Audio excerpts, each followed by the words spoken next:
Dissolution of parties or mergers of parties within Kenya Kwanza is an ongoing discussion. It's a discussion that is not cast on stone. It's a suggestion that has been brought about by our party to ensure that we have a strategy towards winning the 2027 election. As I said earlier, as a Secretary General, my objective is first to ensure that we get a re-election for our president come 2027. And we must do that with a landslide.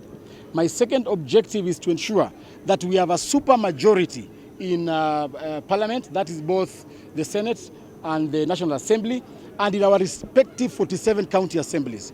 We want to have a super majority in the Council of Governors. And therefore, a journey of 1,000 miles begins with a step. So we are saying that we must have a strategy. We cannot be fighting with an enemy across the river, and on our side, we are fighting each other.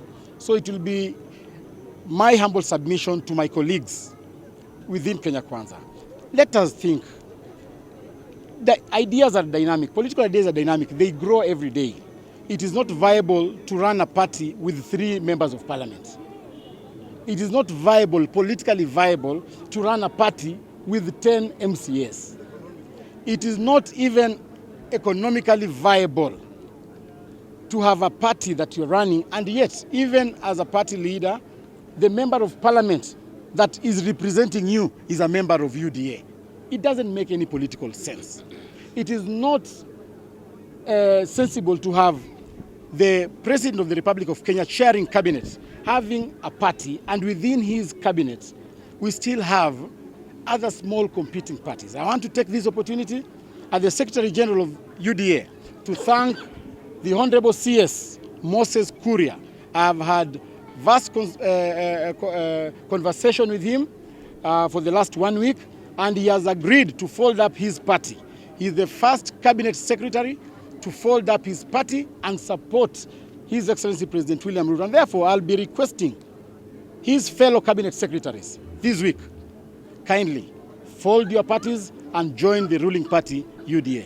So the main objective of us going to Kisumu as the first point is that we wanted to ensure that during our grassroots voter mobilization, we ensure we have more members registering in UDA, and Kisumu has been a perceived stronghold for the ODM region, and they have been kept off development for a very long time. So as a ruling party, it is my singular objective to ensure that we bring all Kenyans on board.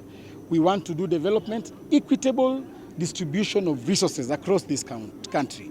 We want a citizen in Kisumu should feel the same way as a citizen in Nyeri County.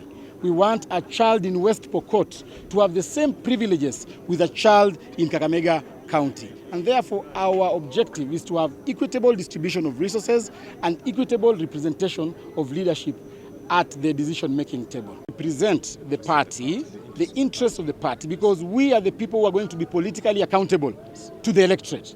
And therefore, we must ensure that the executive is implementing the plan as they promised the people during campaigns. So we are going to ensure that we monitor the executive while they will be implementing the manifesto of UDA. And you cannot monitor the implementation of a manifesto on the streets of Kakamega. You cannot monitor in your bedroom. You cannot monitor from the party headquarters. We shall be seated on the decision making as a ruling party to ensure that when it comes to political accountability, we have answers to give to our members and to give to the electorate of Kenya.